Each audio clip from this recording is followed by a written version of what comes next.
সাহাবায়ে কেরামের সমালোচনা করা যাবে না। আমি গোটা আলোচনাটা একভাবে বলে দিই, সর্বশেষ অনেকে আসছিলেন, খুব মন দিয়ে শোনেন। আমি শুরু করেছিলাম ইমাম শাফি রহমতুল্লাহ আলাইহির একটা বক্তব্য দিয়ে। যারা ছিলেন শুরু থেকে দেখি তাদের মনে আছে কিনা, ইসলাম কিসের মতো? ঘরের একটা কি আছে? ইসলাম নামক ঘরের দরজা। সাহাবীদেরকে কষ্ট দেওয়া মানে ঘরের দরজাকে কি করা? ঘরের দরজা ছিদ্র করে কি ভালো মানুষ ঢুকে? তাহলে ঘরের দরজা ছিদ্র করা যাবে না। ঠিক আছে, হ্যাঁ। এরপরে আমরা 9টা অংশে আলোচনা করছি। 1 নাম্বার, সাহাবীদের প্রতি খুশি কে? আল্লাহ। 2 নাম্বার, সাহাবায়ে কেরামের রুকু সেজদার প্রশংসা করেছেন কে? আল্লাহ। 3 নাম্বার, সাহাবায়ে কেরাম কাদের নির্বাচিত বান্দা? আল্লাহ। 4 নাম্বার, সাহাবায়ে কেরাম গোটা উম্মতের মধ্যে শ্রেষ্ঠ উম্মত, এই কথা কোরআনে বলেছেন কে? আল্লাহ। 5 নাম্বার, এই উম্মতের নিরাপত্তা স্বরূপ কারা? 6 নাম্বার, এই উম্মতের জন্য কল্যাণ কারা? এই তো মাশাআল্লাহ আপনাদের মনে আছে, উম্মতের জন্য কল্যাণ কারা বলেন? হ্যাঁ, এই 6 নাম্বার কি ছিল এটা? এই উম্মতের জন্য কল্যাণ সাহাবারা।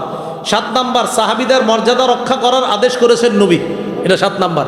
8 নাম্বার, সাহাবীদেরকে গালি দেওয়া হারাম। এখানে আমরা 8টা দৃষ্টান্ত বলেছিলাম, লম্বা আলোচনা।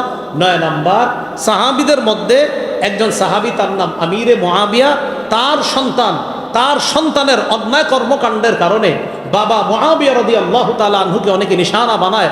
এই অংশে আমরা ভুলটা করব না। হুসাইন রাদিয়াল্লাহু তাআলা আনহুর শহীদ, তার শাহাদাত, এটা আমাদেরকে কষ্ট দেয়, আমাদের হৃদয়ে রক্তক্ষরণ হয় তার শাহাদাতে। তার শাহাদাতকে কেন্দ্র করে ইয়াজিদ যে অন্যায় করেছে, কোনো সন্দেহ নাই ইয়াজিদ অন্যায় করেছে। ইয়াজিদের জুলুম নিয়ে অবশ্যই আলোচনা হওয়া দরকার। ওবায়দুল্লাহ বিন জিয়াদের আলোচনা নিয়ে আলোচনা দরকার। শিমারের জুলুম নিয়ে আলোচনা দরকার। এটা কেন্দ্র করে ইয়াজিদের বাবা নবীর জলিল কদর সাহাবী মুআবিয়া রাদিয়াল্লাহু তাআলা আনহুকে আমরা নিশানা বানাবো না, তাকে আমরা সমালোচনার লক্ষ্যবস্তু বানাবো না।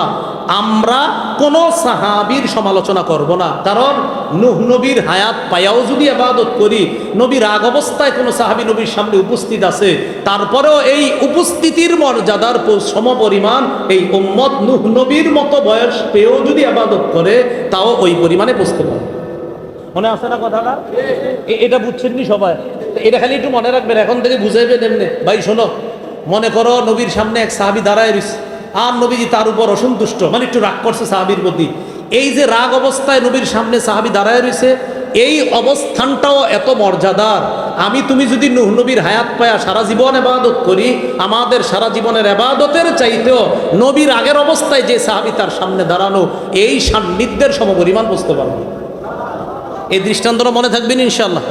আল্লাহ আমাদের সকলকে যে কথাগুলো বললাম শুনলাম, সাহাবায়ে কেরামের অংশটা মর্যাদা, মুহররম মাস আসলে তাদের মর্যাদা আমরা ক্ষুণ্ণ করব না, তাদের মর্যাদা আমরা রক্ষা করব। উস্তাদে মুহতারাম আলোচনা করবেন, এরপর হযরত মাওলানা হাফিজুর রহমান সিদ্দিকী সাহেব আলোচনা করবেন। আমরা খুব সুন্দরভাবে জমে জমে বসে যাই। আল্লাহ তাআলা আমাদের সকলকে যে কথাগুলো শুনলাম বললাম